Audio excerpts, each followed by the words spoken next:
जनाब लाहौर कलंदर्स आए and score उन्होंने किया, रन ऑन बोर्ड किए 166, 5 विकेटों के नुकसान पे। मुल्तान सुल्तान की अगर हम बात करें 170 रन जो है उन्होंने चेस किए 5 विकेटों के नुकसान पे, लेकिन 17 ओवर तक मैच फंसा हुआ था।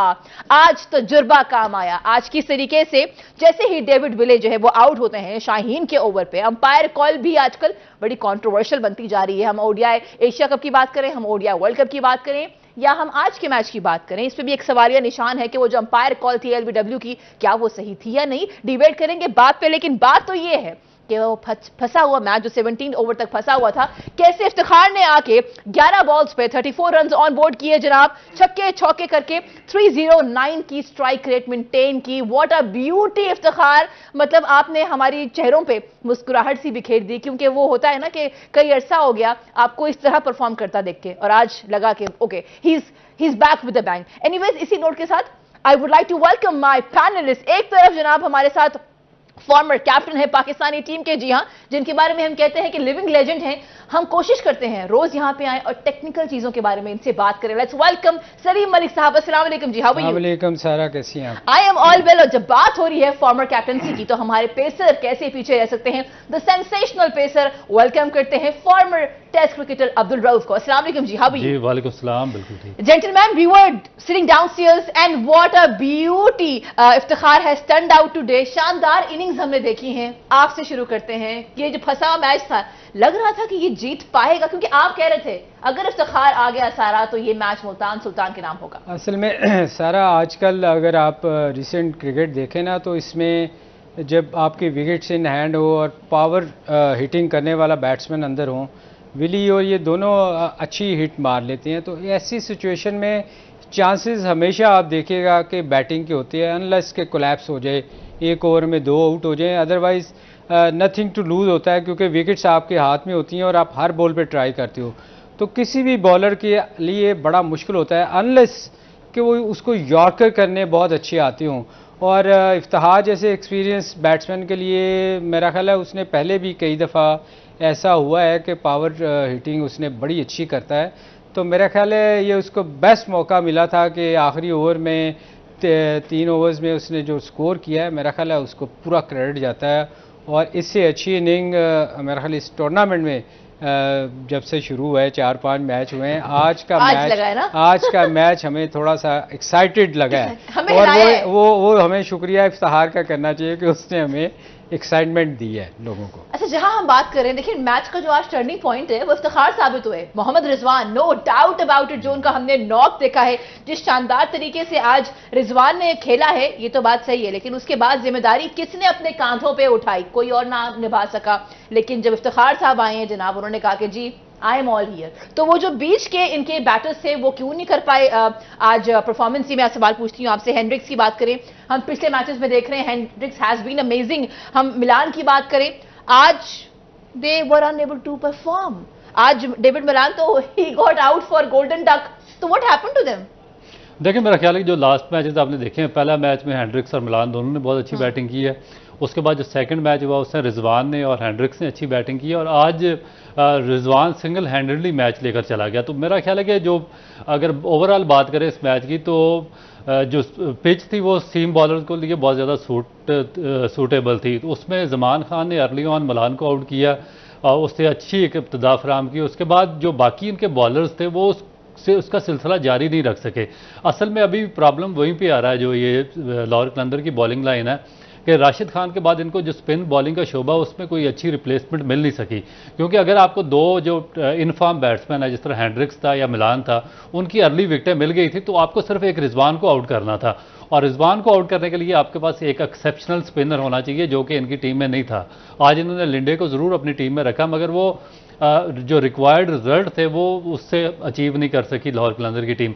उसके बाद जो इनका एक और बड़ा लम्हा फिक्रिया है, जो हम बात कर रहे हैं फास्ट बॉलिंग के बारे में, कि जिस तरह आपने पिछले मैच पाकिस्तान के जो मोस्ट प्रीमियर बॉलर्स हैं, जिसमें हसनैन है या मोहम्मद वसीम जूनियर है या बाकी बॉलर्स हैं, वो काफ़ी एक्सपेंसिव साबित हो रहे हैं। आज एक और पाकिस्तानी बॉलर जमान खान को 4 ओवर में 52 रन लगे हैं, और ये वो बॉलर्स हैं जिनसे पाकिस्तान को बहुत ज़्यादा एक्सपेक्टेशन है, ना सिर्फ आगे आने वाले वर्ल्ड कप में बल्कि जितने भी ये रिसेंट T20 मैचेस हो रहे हैं उनमें। तो अगर आप लीग के लोकल मैच में आप मैच नहीं जितवा सकेंगे, आप एक विकेट लेकर, और आप 4 ओवर में 50 रन या 48 रन या 52 रन कंसीव करेंगे, तो ये मेरा ख्याल है कि बड़ा मुश्किल हो जाएगा इनकी टीम के लिए मैच का इसमें एक चीज़ है ना, आप ये देखो कि ये वो बॉलर हैं जो जितनी अगर इनको रिवर्स स्विंग ना मिले तो ये बिल्कुल जिसको कहते हैं ना कि इनका कोई रोल नहीं रहता। ये उसी वक्त कामयाब हैं जब तक इनको रिवर्स स्विंग मिलती रहे। चूँकि आजकल ड्यू फैक्टर की वजह से जो हम बार बार कह रहे थे कि ये डिसीजन जो इसने लिया है टॉस जीत के बैटिंग का, ये हम दोनों बात कर रहे थे कि हम दोनों को पसंद नहीं आया, क्योंकि ड्यू फैक्टर आएगा और उसमें स्पिनर को भी प्रॉब्लम होगी। हालांकि लिंडे ने बॉलिंग बुरी नहीं की, उसने बॉलिंग बहुत अच्छी की है, उसका ब्रेक भी हुआ है। मगर फास्ट बॉलर को देखे, जितनी देर रिवर्स स्विंग नहीं होता ना, जैसे ये जमान है, वसीम है, ये आखिरी ओवरों में आप हमेशा देखें ये इसलिए अच्छा करते थे क्योंकि ड्राई कंडीशन होती थी, आपको रिवर्स स्विंग मिलता था। आज चूँकि ड्राई कंडीशन नहीं थी, ड्यू फैक्टर था, उसका वो बॉल ना उसका यॉर्कर लगा है आज और ना बॉल रिवर्स स्विंग हुई है। तो ऐसी सिचुएशन में मेरा ख्याल में मार पड़ती भाई बात इसमें वही है जो हमने शुरू पहले हाफ में बात की थी कि लाहौर कलंदर का टॉस जीतकर पहले बैटिंग करना बहुत ही स्ट्रेंज एक डिसीजन है, क्योंकि आपको नजर आ रहा है कि ड्यू फैक्टर इन्वॉल्व होगा और आपका जो मेन स्ट्रेंथ आपके जो फास्ट बॉलर्स हैं उनके डेथ ओवर्स में बॉलिंग है। तो आज बिल्कुल जिस तरह सलीम भाई ने बात की है कि अगर रिवर्स स्विंग नहीं हुई तो जमान खान और ये बाकी बॉलर्स है बिल्कुल इनफेक्टिव हो गए थे। रऊफ इनको सोचना चाहिए था, ये हम जो बार बार कह रहे थे, देखिए ये किसी चीज़ पे जिद नहीं कर लेनी चाहिए कि मैंने बॉलिंग करके ही मैच जीतना है। आपको सिचुएशन के लिहाज से अपनी स्ट्रेटजी चेंज करनी पड़ती है। मगर प्रॉब्लम ये है कि वो ऐसे लग रहा था कि शहीन जो है वो जिद पकड़ी हुई है कि मैंने पहले मैच बैटिंग करके ही मैच जीतना है, ऐसा कभी नहीं होता। तो ये आज उनको नुकसान हुआ इस चीज़ का, ड्यू फैक्टर की वजह से बॉलर गीले बॉल की वजह से कर ही नहीं सके। अच्छा, लेकिन एक और बात भी है, मैं स्टैट्स को देख रही हूं, 13 ओवर तक मुल्तान सुल्तान पीछे थे, ठीक है जी। अगर हम उनका रन रेट देखें, विकेटें भी उनकी ज्यादा गिर चुकी थी।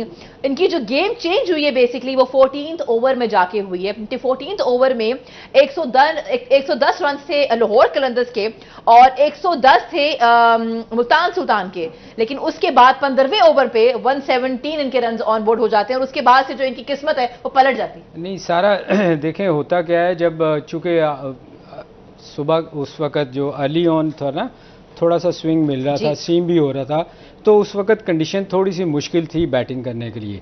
इसलिए मेरा ख्याल है जितना क्रेडिट रिजवान को देना चाहिए वो कम है कि वो उसने इनिंग बिल्ड की। विकेटें अगर उस वक्त गिरती तो शायद ये सिचुएशन ना होती, टीम बहुत जल्दी मैच हार जाती। और ये पूरा क्रेडिट रिजवान को जाता है कि वो उसने एक एंड संभाले रखा और टीम को, जो हम हमेशा कहते हैं कि रऊफ के छोटी छोटी पार्टनरशिप लगानी चाहिए, उसने बड़ी लंबी पार्टनरशिप लगाई। नो डाउट कि उसमें एवरेज 12 पे चली गई थी, लास्ट 3 ओवर्स में 36 चाहिए था। मगर ऐसी सिचुएशन में आप देखिएगा, हमेशा जब भी ऐसी सिचुएशन होएगी, अगर विकेट्स इन हैंड होंगी तो बड़ा कम चांसेस होएगा कि बैटिंग करने वाली टीम हारेगी, क्योंकि ग्राउंड छोटी हैं, बाउंड्रीज बिल्कुल छोटी सी 50 गज 60 गज की बाउंड्री है, उसमें स्कोर होने के चांसेस ज्यादा होते हैं। अच्छा, जहां ये बात हो रही है वहां आई एम वेरी कंसर्न, क्योंकि देखिए जी क्वेश्चन मार्क खड़े हो चुके हैं लाहौर कलंदर्स को लेके। डिफेंडिंग चैंपियंस हैं, मुझे पता नहीं क्यों समहाउ इंग्लैंड याद आ रहा है जो वर्ल्ड कप में इंग्लैंड के साथ हुआ था। आई डोंट वांट कि वो ऐसा हो, लेकिन लग ऐसी रहा है कि एक तरफ हारने की हैट्रिक हो चुकी है लाहौर कलंदर्स की और दूसरी तरफ मुल्तान कलंदर्स की जीत की हैट्रिक हो चुकी है। सो इसके ऊपर बात करना जरूरी है कि what is wrong with Lahore Qalandars, कौन से एरियाज इस पे काम करना चाहिए। लेकिन अभी के लिए I have to move on a short commercial break. हमारे साथ रहेगा, in fact you can call and you can send your questions, ताकि हम आपके क्वेश्चंस, आपका नाम लेके इस शो में शामिल करें। Stay with us.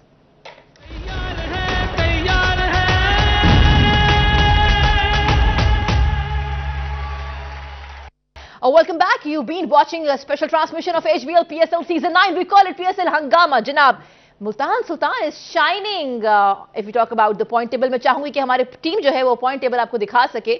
जनाब, आज हमने देखा 7th number of HBL PSL season 9 के मैचेस थे और मुल्तान सुल्तान जनाब 3 मैचेस खेले, तीनों के तीनों शानदार तरीके से जीते और इनका जो नेट रन रेट है इस वक्त 1.165 है और पॉइंट टेबल के एतबार से बात करें तो 6 पॉइंट्स मिल चुके हैं। फिर हम बात करते हैं कोयटा ग्लैडिएटर की, 2 मैचेस खेले, दोनों विन किए, 4 पॉइंट टेबल पे हैं ये और 0.631, यानी कि इनको जो पॉइंट्स मिले हैं वो 4 मिले हैं और 0.635 इनका नेट रन रेट है। इस्लामाबाद यूनाइटेड नंबर 3, नंबर 4 पे कराची किंग्स, नंबर 5 पे लाहौर कलंदर्स एंड 6 पे पेशावर ज़ल्मी। जेंटलमैन, लाहौर कलंदर के लिए बड़े, लाहौर 5th पे नहीं अब 6 पे आ गई होगी क्योंकि तीसरा मैच भी आ गई है। ये हमारे पास जो है ये अपडेटेड है। अपडेटेड नहीं है। अच्छा, आज तीसरा मैच हार गई है ना, तो 6 पॉइंट उसका तो कोई पॉइंट नहीं है। अच्छा, आप लोग जरा वैसे ही वो ये नीचे चेक, आ हाँ आप लोग जरा ये चेक कर लीजिएगा जो सर कह रहे हैं। But I want to ask this question, ये डिफेंडिंग चैंपियंस थी, वो हालात जो हमने इंग्लैंड के साथ देखे थे वर्ल्ड कप में, ऐसा लग रहा है कि आज तो तीसरा मैच हो गया, तो is it still too early to say anything? नहीं, अब तो मेरा ख्याल है इनको सोचना पड़ेगा क्योंकि ये देखें, हम पहले भी कहते रहे हैं कि इनका कम्बिनेशन अच्छा नहीं है। बार बार ये कह रहे थे, पहले मैच के बाद भी कहा, दूसरे पे भी कहा, अब फिर कह रहे हैं कि इनका कम्बिनेशन अच्छा नहीं है। बॉलिंग कम्बिनेशन तो बिल्कुल ही नहीं है ना। आप देखें, ब्रेथवेट को खिलाने का मुझे समझ नहीं आ रही, पहले मैच में बॉलिंग नहीं करवाई, इस मैच में 1 या 2 ओवर करवाए, उसका क्या रोल है? देखिए, उसकी जगह अगर किसी और ऑलराउंडर को खिला लें तो मेरा ख्याल है इनको कोई फ़ायदामंद साबित हो। अब बात यह है, फिर टॉस जीत के बैटिंग करने का भी उनके खिलाफ गया, जो हम कह रहे थे कि इनको चेंज करना चाहिए, ड्यू फैक्टर आता है। हालांकि उसका उनको उतना फ़र्क नहीं पड़ा, मैच में वो वापस आ गए थे। मगर लाहौर कलंदर को अगले मैचों में ये सोचना पड़ेगा कि उनका टीम कम्बिनेशन अच्छा हो, बेहतर टीम खिलाने की कोशिश करे। कुछ प्लेयर जैसे रऊफ परफॉर्म नहीं कर रहे, ये कहीं बुक में लिखा नहीं हुआ कि आपने उसी को खिलाना है, आप उसकी जगह किसी और को ट्राई, यंगस्टर को ट्राई करें, कोई बात नहीं, उसको मार पड़ेगी। मगर जितनी वो मार खा रहा है मेरा ख्याल है वो टीम के लिए नुकसानदेह हो रहा है। और लाहौर के लिए सबसे बड़ा नुकसानदेह चीज़ है कि आपको कुछ चेंजेस करनी पड़ेगी अगर आपने गेम में वापस आना है। 3 मैच हारने के बाद रिकवर करना, मेरा नहीं ख्याल कि आपको रिकवर कर सकेंगे, क्योंकि बाकी टीमें इतनी आगे निकल जाएंगी कि फिर वो 3 मैच आपको रिकवर करते करते बड़ा टाइम लगेगा। और जब आप एक बार हारना शुरू होते हैं ना, तो आप मेंटली फिर नीचे जाए जाते हैं, इतना अंडर प्रेशर आ जाते हैं, क्योंकि आपके हर कोई आपसे एक्सपेक्ट कर रहा है कि लाहौर की चैम्पियंस टीम है, इतना अच्छा परफॉर्म किया है पिछले सीज़न में, और इस सीज़न में वो बिल्कुल ही, उसकी वजह ये है कि हमें तो कुछ अजीब सा ही लग रहा है इनकी चेंजेस। मतलब हमें समझ नहीं आ रही कि ये टीम क्यों इनका कॉम्बिनेशन अच्छा नहीं खिला रहे। अच्छा राउत, मैं आपसे पूछूं, अगर वो कह रहे हैं कि कॉम्बिनेशंस में चेंजेस होने चाहिए, तो अब क्योंकि 4th मैच भी इनका होगा, what do you think changes क्या करनी चाहिए लाहौर कलंदर्स को to come back in the game? देखिए, मेरा ख्याल है कि सलीम भाई ने बिल्कुल दुरुस्त कहा, और इनकी जो स्ट्रेटजी है उसको रिव्यू इसलिए करना पड़ेगा कि आप देखें कि अब्दुल्ला शफीक हैं, वो पाकिस्तान टीम से ओपन करते हैं और यहाँ पर उसको नंबर 6 पे बैटिंग करवा रहे हैं। उसके बाद ये ब्रेथवेट की उन्होंने बात की, बिल्कुल ठीक बात की, कि उसका रोल मुझे समझ नहीं आ रहा कि एज ए बैट्समैन खिला रहे हैं या एज ए बॉलर खिला रहे हैं। अगर एज ए बैट्समैन खिला रहे हैं तो उनकी परफॉर्मेंस नहीं है, ना इंटरनेशनल क्रिकेट में या ना यहाँ पर है। अगर एज ए बॉलर खिला रहे हैं तो उन्होंने शायद आज 1 ओवर किया है, तो आज इनकी, उसके बाद जो इनकी बॉलिंग प्लान है उसमें देखें कि इन्होंने आज 7 बॉलर्स ट्राई किए हैं। उसके बाद जो इनके मोस्ट प्रीमियर बॉलर है जिन पर ये खेलते रहे हैं वो हारिस रऊफ हैं, वो भी आज अपना कोटा मुकम्मल नहीं कर सके, 3 ओवर उन्होंने करवाए हैं।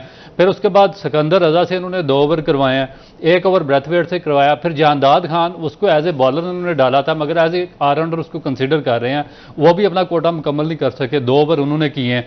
जो जमान खान है वो इनके जो बेसिक बॉलर हैं जिन पे इनका बहुत ज़्यादा रिलाई किया जाता है, वो 4 ओवर में उनको 52 रन पड़े हैं। तो ओवरऑल जो इनका एक कम्बिनेशन है, मेरा ख्याल है कि कम्प्लीटली एक शैटर हुआ हुआ है। इनको बैठकर दोबारा रीस्ट्रेटजाइज करना पड़ेगा अपने सारे मामलात को। इनको देखना पड़ेगा कि अब्दुल्ला शफीक अगर ऊपर से इनके जो टॉप ऑर्डर हैं वो यार वो तो मुझे समझ नहीं आ रही कि अब्दुल्ला शफीक, देखे ये लीग क्या इंटरनेशनल क्रिकेट से ऊपर है?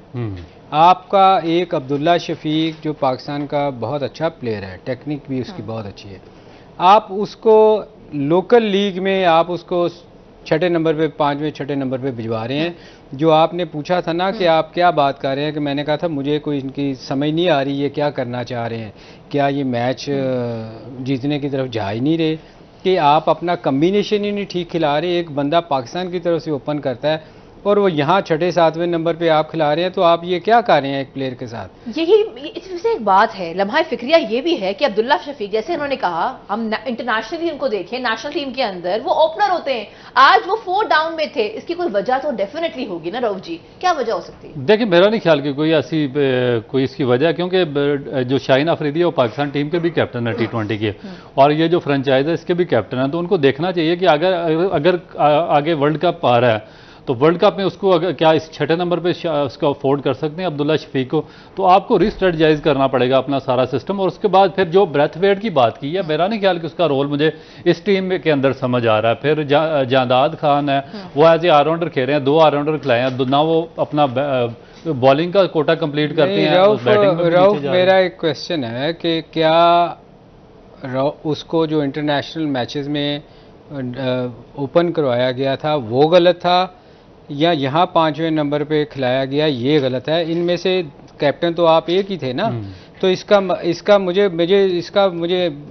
इनसे आंसर चाहिए कि यार एक बंदा आप उसको आपकी कप्तानी में वो ओपन करता है और आपकी कप्तानी में लीग में जिसकी कोई इतनी उसके नज़दीक कोई वैल्यू नहीं है, वहाँ उसको आप छठे नंबर पे भिजवा रहे हैं ना। ये मुझे चीज समझ उस पे थोड़ा सा मुझे है ना। इनकी टोटल देखें ना, ये बात जिस तरह सलीम भाई ने किया कि आप किसी सूरत भी उसको नंबर 6 पर, वो पाकिस्तान टीम का ओपनिंग बैट्समैन नंबर 6 पर कैसे खेल सकता वो। इसी तरह मुझे आप शावर की टीम भी सलीम भाई देख लें कि वो भी आसफ अली हमारा मेन बैट्समैन, आप उसको खिलाते रहे हैं, नंबर 7 पे उसको खिला रहे हैं, फिर आमिर जमाल को नंबर 8 पे खिला रहे हैं। तो आप अपने जो प्लेयर है, आप अपनी जो प्रोडक्ट है उसको जाया कर रहे हैं इस तरीके से। मुझे तो ये समझ में नहीं आ रहा है कि जब भी आतिफ राना साहब से बात होती है, ऑफ कोर्स उन्होंने बहुत सारे पैकेजेस जो हैं वो इंट्रोड्यूस किए हैं। जमान खान हमारे सामने है, हारिस रऊफ भी हमारे सामने है, और इस बार ये कहा गया था कि we have gotten a surprise package. ठीक है जी, डिफेंडिंग चैंपियंस हैं, कोई सरप्राइज पैकेज भी होगा। तो वो सरप्राइज पैकेज क्या था? ये तो शॉकिंग पैकेज लग रहा है मुझे। सरप्राइज अभी तक के लिए तो शॉकिंग पैकेज ही है। और फिर उसके बाद सबसे बड़ा चीज ये है कि टॉस जीतकर आप जहां पे बहुत ज्यादा ड्यू फैक्टर इन्वॉल्व है, वहां पर आप सेकंड बॉलिंग कर रहे हैं, तो उसमें तो फिर आप बिल्कुल अपने जो बॉलर्स हैं उनको जीरो कर देंगे, ना आपकी रिवर्स स्विंग होगी, ना आपका ब्रेक होगा, और ना आप मैच में रिजल्ट प्रोड्यूस ये है कि हम इसीलिए तो कह रहे हैं कि हमें समझ नहीं आ रही कि ये क्या कर रहा है। कॉम्बिनेशंस आपके डिस्टर्ब हैं, ओपनर को आपने भेज दिया है 4 डाउन में, सरप्राइज पैकेज आपको शॉकिंग पैकेज में तब्दील हो चुका है। आप ये कहते हैं कि प्लेयर डेवलपमेंट में आप काम कर रहे हैं, जो कि आपने किया है, लेकिन इस बार क्या हुआ है इसका जो जवाब मेरे ख्याल है आप ही दे सकते हैं। तो मुझे लगता है कि आतिफ राना आपको हमें कॉल पे लेना चाहिए, आपसे बातचीत करनी चाहिए। But I want to ask you something, बड़ा एक स्ट्रेट क्वेश्चन मेरे माइंड में आया है, you can guide me better on this sir. क्या ये खुदा न खास्ता, अगर अभी तो 3 मैचेस हुए हैं, लेकिन अगर लाहौर कलंदर्स ना गिर के दोबारा से उठ पाए, will Shaheen still be the captain for the T20? देखिए, ये तो क्रिकेट बोर्ड की मर्जी है ना कि वो किसको कप्तान बनाती है। पर आपको क्या लगता है? देखें, वो अभी बहुत यंग है, मेरे ख्याल उसको बहुत सारी चीज़ें सीखने की ज़रूरत है। चूँकि आपके पास बहुत सारे लोगों ने इश्यूज़ उठाए थे बाबर की कप्तानी पे, तो मैंने एक दफ़ा कहा था कि बाबर को मशवरा दिया था, जो मैं कभी किसी को नहीं देता। सिर्फ बाबर एक बंदा था जिसको मैंने कहा था, बाबर ये कप्तानी छोड़ दो, ये तुम्हारी मिन्नतें करेंगे, क्योंकि किसी को कप्तानी करनी आती नहीं है। ये पीछे पड़े हुए हैं फ्रेंचाइजीज वाले कि हमारा कप्तान होना चाहिए, हर कोई चाह रहा था अपना कप्तान बनना। तो बात ये है कि ये पता चल जाएगा आपको कुछ देर के बाद, ये जब बाबर के पीछे पड़ेंगे फिर, कि बाबर खुदा के लिए कप्तानी वापस ले। अच्छा, वैसे हम देख रहे हैं, पता नहीं आई थिंक 1-2 महीने से ये खबरें, पता नहीं रूमर्स ही हैं कि बाबर आजम को लोग चाहते हैं दोबारा से कैप्टनसी की तरफ आए। तो I have no idea absolutely, लेकिन एक चीज जरूर मैं आपसे डिस्कस करना चाहूंगी, क्योंकि हम डिस्कशन कर रहे थे कि जो मैचेस हैं वो बढ़ेंगे पिंडी की तरफ और कराची की तरफ, तो जो रिजल्ट्स हैं वो डिफरेंट नजर आएंगे। लाहौर कलंदर्स लाहौर में और मुल्तान में तो ना जीत पाई, क्या कराची और पिंडी उनको फेवर करेगी? बिल्कुल, मेरा ख्याल है कि कराची में उनको काफ़ी ज़्यादा फेवर होगी, क्योंकि जो उनके स्पिनर हैं वो भी इफेक्टिव होंगे, और उसके बाद कराची में अगर आप देखें तो जो ड्यू फैक्टर है वो इतना ज़्यादा इन्वॉल्व नहीं होता है। तो जो बॉलर रिवर्स स्विंग करते हैं, जिस तरह हारिस रऊफ है या उसके बाद जमान खान है, इनके बॉलर हैं, उनको वहाँ पर थोड़ी रिवर्स स्विंग डेफिनेट मिलेगी कराची में, और उनके लिए हेल्पफुल होगी। और मे भी जो उनके बॉलर हैं, जो बैट्समैन है टॉप आर्डर में, जिस तरह फ़खर जमान है और सिकंदर रजा है, वो भी मेरा ख्याल है कि कराची में थोड़ा बेहतर परफॉर्म करेंगे। दूसरा, जहाँ तक सलीम भाई ने बात की है ना कैप्टेंसी की, तो मेरा ख्याल है कि ये जो शाहीन अफरीदी है, शाहीन अफरीदी स्ट्रगल कर रहे हैं अभी तक बॉलिंग में, क्योंकि जब तक ये अर्ली स्ट्राइक नहीं करेंगे बड़ा मुश्किल हो जाएगा लाहौर कलंदर के लिए मैच जीतना। और अभी तक उनकी बॉलिंग में वो चीज़ नज़र नहीं आई, क्योंकि सेकंड में तो ये सही रहते जो सेकंड पार्ट होता है, मगर अब फर्स्ट पार्ट में भी इनकी स्ट्रगल शुरू हो चुकी है। मगर रऊफ जब ये कराची जाएंगे तो मेरा ख्याल है रिवर्स स्विंग का तो इनको फ़ायदा ज़रूर होगा, मगर आप ये देखें कि बाकी टीमों के स्पिन इनसे बहुत बेहतर है। हाँ, तो ये एडवांटेज तो ये इतना अंडर प्रेशर हो चुके होंगे कि वहाँ इनके कंट्रोल में नहीं चीजें रहेंगी। अच्छा, जहां बात हो रही है अंडर प्रेशर होने की, वहां पे एक क्वेश्चन मेरे माइंड में आया है। न्यूजीलैंड की सीरीज हमने अच्छी तरह नहीं खेली, 4-1 रिजल्ट था, बहुत ही बुरी शिकस्त के बाद हम वापस आए हैं। शाहीन की कैप्टनसी में पहला मैच था, क्या ये वो साइकोलॉजिकली इफेक्ट अभी भी है या कुछ और बात है? इससे बात करेंगे, but for that you have to keep watching our special transmission of HBL PSL season 9। We gonna come back right after this commercial break.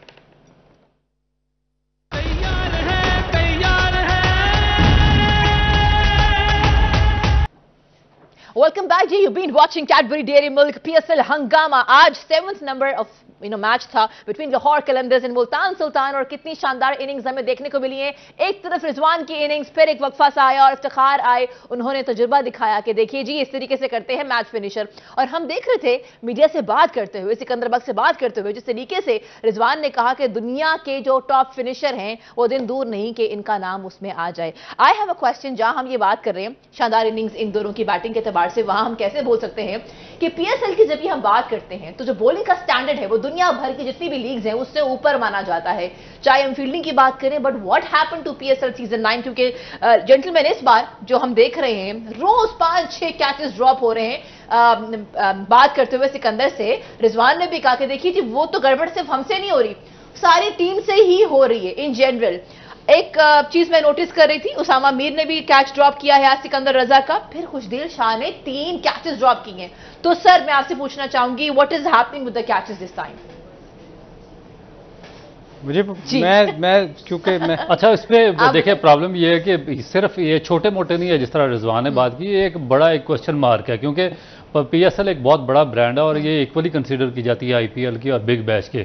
और उसमें अगर फील्डिंग का स्टैंडर्ड इस तरह बिल्कुल लो क्वालिटी का होगा तो फिर हम अपने आप को एक तो नीचे लेकर चले जाएंगे और फिर हमारी जो लीग है एक क्वेश्चन मार्क बन जाएगी ऑल ओवर द वर्ल्ड। तो मेरा ख्याल है कि जो पाकिस्तान टीम का जो कोचिंग स्टाफ है, जो काफ़ी अरसे से 10-10 साल से जो लोग इन्होंने कोचिंग स्टाफ में भर्ती किए हुए हैं, फील्डिंग कोचेज हैं, उनको भी देखना चाहिए कि वो क्या सिखाते रहे हैं। कि खुशदिल शाह पिछले 8 साल से पाकिस्तान का हिस्सा है और एक मैच में 3 कैच छोड़ रहा है, फिर हर मैचेस में उनसे कैचेस ड्रॉप हो रहे हैं। इसी तरह उसामा मीर का आपने देखा कि जो साउथ अफ्रीका के खिलाफ वर्ल्ड कप का मैच था उसमें उन्होंने बड़ा एक लॉलीपॉप कैच छोड़ा था और पाकिस्तान को बाहर करवा दिया था। अभी दोबारा हर मैच में वो कैचेस छोड़ रहे हैं। फिर आपके जो बाकी प्लेयर्स हैं, ना उनसे सीधा बॉल पकड़ा जा रहा है, सीधे बॉल फंबल हो रहे हैं, उनसे कैचेस पकड़े नहीं जा रहे। टेक्निक इंतहाई शैटर्ड टेक्निक है। मैं कहता हूं कि इस तरह की जो टेक्निक जो हमारी टॉप क्रिकेट खेल रहे हैं, इस तरह के स्कूल के बच्चों की टेक्निक इनसे बेहतर होती है। तो मेरा ख्याल है कि बहुत ही पुअर चीज स्टैंडर्ड नजर आ रहा है, इसको बेहतर करने की जरूरत है। इनके कौन है इनके कोचेज वगैरह, ये जो इनको इतनी देर हो गई है, हमारी फील्डिंग आज तक अभी तक इम्प्रूव नहीं हो सकी। सलीम भाई, 2 बंदे तो मैं देख रहा हूँ, एक तो मजीद है और एक तो मोहसिन रशीद है। पिछले 20-20 साल से पाकिस्तान क्रिकेट अकेडमी में घुसे हुए हैं। नहीं, ये मजीद और ये इनका कभी आपने नाम सुना है? मैंने तो कभी नहीं सुना, पता नहीं, इधर ही देखते हैं कि जब नेशनल अकेडमी जाएं तो ये पाकिस्तान टीम के साथ होते हैं, कभी आगे पीछे होते हैं, और यही फ्रेंचाइज की टीमों के साथ भी यही होते हैं, पाकिस्तान टीम के साथ भी यही होते हैं, जूनियर टीमों के साथ भी ये 2-2, 3-3 नाम है, यही काफी अरसे से लगे हुए। मुझे लगता है कि इनका आपस में कुछ गट्स जोड़ है। अच्छा, इसमें सारा एक और चीज़ है टेक्निकली, वो ये है कि इनको देखें ये पाकिस्तान की तरफ से खेल रहे हैं, अभी तक इनको ये नहीं पता कि कैच कैसे पकड़ते हैं। आज अगर आप जमान का उसका खुशदिल ने जो छोड़ा वो डाइव मार के जो कैच, वो उसने तो वो हर मैच में ही गिरा रहा है ना, हर मैच में हमारी। अगर PSL फ्लॉप होगा तो ये फील्डिंग की वजह से होगा, क्योंकि इतनी गंदी फील्डिंग तो शायद क्लब क्रिकेट में आपको देखने नहीं मिलती जितनी हमारे इस PSL में नज़र आ रही है। अभी स्टार्ट हुआ है और मेरा ख्याल 15 कैच मैं देख चुका हूं कि गिरे हैं। तो आज देखें उसने, ये देखें ये कैच जो करने का उसका तरीका है, उसको यही नहीं पता पाकिस्तान के लिए खेलता रहा कि बंदा के कैच कैसे पकड़ते हैं। जब आप बॉल से आगे निकल जाएंगे तो आप ऐसे कैसे करेंगे? आपके मुंह पे असूलन तो अगर आपने गलती कर ही दी है तो आपका स्टाइल तो ये होना चाहिए था ना कि आपके बॉल कम से कम इधर लगे, आप यूं जा रहे हैं, इधर बॉल लग रही है।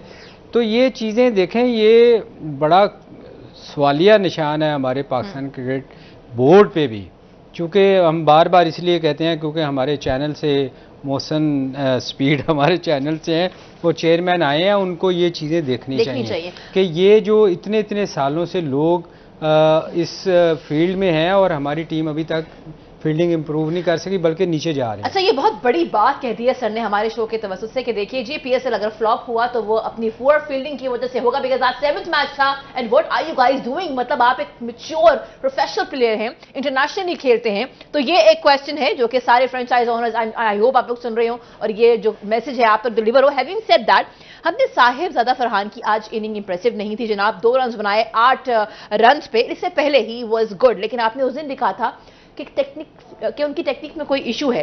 आज भी वो स्लिप में आउट हुए हैं, इफ्तिखार ने कैच पकड़ा, मोहम्मद अली का ओवर था। Sir, how would you describe his technique? देखिए, मुझे थोड़ा सा ना, मैंने उसकी बहुत तारीफ की हुई है और चूंकि मैं उसको खेलते हुए ये पिछले 3 इनिंग्स में देखा है और उसने 2 मैचों में 50 किया है, इसमें कोई शक नहीं। उसने बहुत स्कोर किया पाकिस्तान के लिए। मुझे थोड़ा सा उसकी, मैं रऊफ को उस दिन भी बता रहा था कि पहले 2 मैच मैंने उसके देखे हैं, आउट स्विंग पे वो उसकी छोटी सी टांग निकालता है और जो उसको आगे आउट स्विंग करेगा बाहर फर्स्ट क्लास मैचेस में तो वो छोड़ सकता है, क्योंकि यहाँ हर बॉल पे आपने स्कोर करना होता है। तो उसकी इस T20 में उसकी टेक्निक थोड़ी सी मुझे लगता है गड़बड़ है कि वो छोटी सी टांग निकाल के सीधा जाता है, ऑफ साइड पे जो बॉल होएगी वो उसकी बॉडी से दूर हो जाएगी और उसमें उसको प्रॉब्लम होगी। तो हम यही कह रहे थे कि यार इसने इतना स्कोर किया है फर्स्ट क्लास में और इतना उसका हम तारीफ़ करते रहे हैं, तो ये चीज़ मुझे थोड़ी सी उसकी अच्छी नहीं लगी कि उसको इस पर काम करना चाहिए कि उसकी, देखें जब आप आउट स्विंग होती है ना तो ऑटोमेटिकली आपकी टांगे बॉल की तरफ जाएंगी, जितना करीब आप बॉल के होंगे उतना अच्छा आप खेल सकेंगे। बॉडी से अवे अगर आप बॉल चला जाएगा तो आपके लिए बड़ी मुश्किल होगी और आज वो उसी तरह आउट हुआ है। तो मेरा ख्याल उसको इस पर काम करने की ज़रूरत है। हमारा यंगस्टर है, बड़ा अच्छा प्लेयर है, उसने डोमेस्टिक में बड़ा अच्छा स्कोर किया हुआ है, 2 मैचों में 50 किए हैं। जहां सीम स्विंग होएगा, स्पेशली T20 की बात कर रहा हूँ, टेस्ट मैच या वनडे में शायद वो उसको छोड़ दे, मगर यहाँ आके आपको हर बॉल पे स्कोर चाहिए होता है, तो यहाँ उस पर थोड़ा काम उसको अपनी इस टेक्निक पे करना चाहिए। अच्छा, यहाँ पे हमने आज डिस्कस की टेक्निक्स भी, हमने शाहीन की कैप्टनसी को भी डिस्कस किया। We had to ask about the New Zealand series, वो हम आई थिंक कल कवर करेंगे बिकॉज टाइम जो है वो खत्म हो चुका है। कल जनाब एक और 8th मैच है HBL PSL सीजन 9 का, Islamabad United and Quetta Gladiators जनाब दोनों अपनी फतेह के बाद कल एक दूसरे को फेस कर रहे होंगे। दोनों बड़ी कन्विंसिंग विन हासिल करना चाहते हैं। I don't know who are you vouching for, but actually I am vouching for Quetta Gladiators. आप दोनों का बहुत शुक्रिया, कल तफसील से बात होगी। Having said that we have gotten a package of Quetta Gladiators, जिनकी हमने शानदार इनिंग देखी। ख्वाजा नाफी की बात हो रही है, 60 रन ऑन बोर्ड किए थे 31 गेंदों पे। आप ये देखिए, आपसे हम कल मुलाकात करेंगे। अपने मैसेजेस, अपना फीडबैक जरूर दीजिएगा। दिस इज मी सारा बलोच साइनिंग आउट। जाते जाते एक बार फिर कहेंगे मिलके, पाकिस्तान जिंदाबाद।